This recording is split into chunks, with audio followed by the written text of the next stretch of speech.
Hello, everyone. Thank you for joining us today. I'm Clancy Ree, Senior Engagement Coordinator for the University of Wyoming Alumni Association. And today I have with me Mara Johnson, Philanthropy Director for Habitat for Humanity in Fort Collins. Thank you so much for joining us today, Mara. Thanks for having me. Yeah, we're so excited you're here. Today's interview will be one of many with alumni all over the nation. Our goal is that our students and alumni can use these videos as learning tools when investigating a new career path or possibly getting into a new industry. Mara, I'm going to turn it over to you now, and we'd really love to hear about your pathway from UW to where you are now. Sure, thank you. So I graduated from the University of Wyoming in 2013 with my undergraduate degree in microbiology, and then I completed my master's in 2016 in Kinesiology and Health with a focus on biomechanics. So pretty obvious how I ended up in fundraising, right? Yeah, tell us about it. So in life, obviously, it's not really a straight line to your end result. It was a bit of a all over the place journey for me, and my time at UW was a huge part in me ending up where I am today. And I think I'd be remiss not to mention my experience as a student athlete at UW, because I think a lot of that guided me to fundraising and my position in serving a really great mission. So when I was a student athlete, I played soccer at UW and had a great freshman season, really enjoyed my experience. And about 3 weeks into my sophomore season, I ended up tearing my ACL. So for the first time in a long soccer career, I had been sidelined. So my coach, being the wise man he was, he goes, go figure out stuff to do and keep yourself busy while the team travels. And so I was able to take some more classes, which was great. I had an opportunity to increase my workload.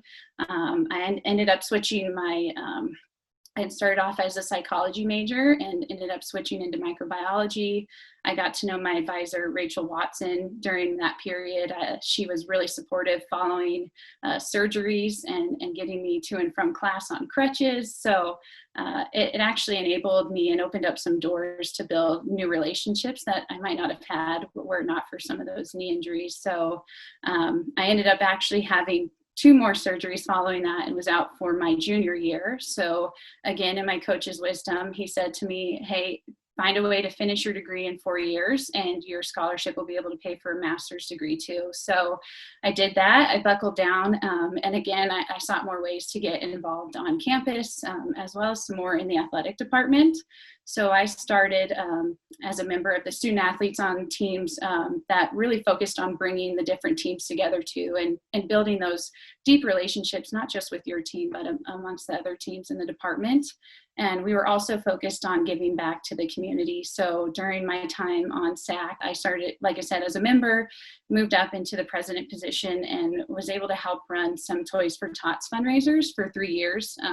We did it around the holiday season, worked with the Marine Corps, and that was kind of where I really fell in love with fundraising and having an opportunity to serve a mission that was near and dear to my heart. So that's where it first started. But then I pursued an internship with the Cowboy2Cowboy, the fundraising arm of UW Athletics. Kind of climbed the ladder there. So I was an intern, and then after I finished my soccer career, I was able to get a graduate assistantship with them to finish my master's program. And then at the end of my master's program, when I was trying to figure out where my next steps, am I leaving Laramie or do I want to stay here? It was an easy decision. I wanted to stay there, and a full-time position opened with CJC as a development director. And I applied and was fortunate enough to get that job. But I ended up spending a year in that position, and my now husband and I have been talking about pursuing some new career opportunities in Colorado, where I grew up, and I wanted to get closer to family again. And he was looking for some new opportunities in his career in banking. So we both started looking, and I was fortunate enough that a dear friend of mine, a childhood friend, worked for Fort Collins Habitat for Humanity as their communications director. And she posted the job position on her Facebook page. And my mom was the one who directed me there and said, hey, I know it's not college athletics, but this is mission-based work, and there's a fundraising opportunity if you'd like to pursue that. And I went and I started doing my research on Habitat for Humanity and the work they do for communities and families, and thought this feels like a good fit for me. And so I pursued that opportunity, and that's how I landed here today. I'm going on nearly 3 years with Habitat for Humanity as the Philanthropy Director, and I love it. Wow. What Yeah. a journey. Thank you for sharing. Oh, absolutely. I'd never thought someone with a microbiology major would have transitioned into fundraising, but Yeah. it sounds like that was kind of your passion all along. Mm-hmm. Is there anything that you would have done differently along that path? I tend to believe not to go backwards, right, and have any doubts or regrets. So I am really happy that I ended up in the fields that I did throughout my college career. And I think I've been able to utilize a lot of what I learned in both my microbiology degree and my master's program in what I'm doing today. There's a lot of data analysis and research within philanthropy too, and understanding trends and constantly trying to update your knowledge. So without that experience, I think of my time spent in the lab during my master's degree and the times really analyzing data, I wouldn't be able to propel myself forward in this career. So I wouldn't go back and change my degree. I might go back and take a few more classes in the College of Business though, and be a little more experienced there. But otherwise, I don't think I'd change a thing. Well, that's definitely a good way to look at it. Can only go forward. And the way you mentioned that even though you had an injury during your season, but that kind of maybe opened some other doors for you that wouldn't have happened otherwise. Yeah, absolutely. It was certainly not the college soccer career I expected, and there was definitely heartache during those experiences. But looking back now, I truly do believe that it was meant to be, and I was able to grow in new ways through those experiences and land where I am today. Mm-hmm. Is there anyone or any advice you'd have for any students or alumni watching today who might want to get into nonprofit work? Any advice you'd have for them along the way, classes they should take or experiences that they should really seek out to set them up for success to possibly land a similar position to where you are now? Yeah, you know what I think I found in fundraising in particular, it's not easy to ask people for money all the time. It's quite uncomfortable, and I actually experienced pretty uncomfortable positions when I was with Cowboy Joe when I was first starting out, because I had never been in that position of asking people to give. But I found that I so deeply cared about student athlete scholarships and the opportunities that are presented to kids who may have not ended up in college were it not for those scholarships, that it became easier and easier to be asking people to give to a mission that I believed in. And I find it to be the same at Habitat. And I've often told my husband, I don't know that I could go be a fundraiser anywhere.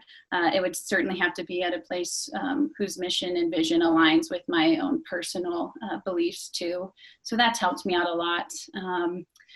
What other advice? Just general, I guess, in college. I mean, I've talked about some of the tough experiences I've had, but and in the moment, it's not easy to see this, but a reminder that those things can help propel you forward in really positive ways, and to try to kind of dig into those tough experiences while you're there and understand there's more to it than just the hurt you might be feeling in the moment. And I guess, yeah, the other thing is I tried to get experience with lots of other nonprofits throughout my time at UW and even before, and found exactly what my niche was, and something that was really meaningful to me. So go test it out, volunteer at different places and get different experiences, and you'll find where you belong in the nonprofit world. Sorry, I just thought of one other thing. No, keep going. One thing I'm wanting to pursue more of now is some more business specific classes and for-profit specific courses, because I think you're seeing trends change in nonprofit world where sometimes there's a misconception that nonprofits are just out there, hands out, please give us money to do the good work, when really we're thinking as businesses do, and we're trying to figure out smart strategic ways to make sure our mission continues beyond our time here too. So I've been trying to pursue opportunities in the College of Business and classes I might be able to take there. So thinking beyond just nonprofit specific coursework and really opening your breadth of knowledge. Well, thank you so much for sharing, Mara. Is there any last words that you'd like to offer anyone watching? I'm here. I would love for you guys to be able to share my contact information. I'm a proud UW alum, so always wanting to help other alum and obviously current students too. So enjoy your time at UW and go Cowboys and Cowgirls. Go Cowboys. Well, thank you so much, Mara. For anybody who wants to get in touch with Mara, we will have the University of Wyoming Alumni Association office information on the next screen. We'll also have our LinkedIn information, so you can reach out to us on any platform that we have, and we can always connect you with her. Thank you so much for watching today, and we'll see you next time. Thank you.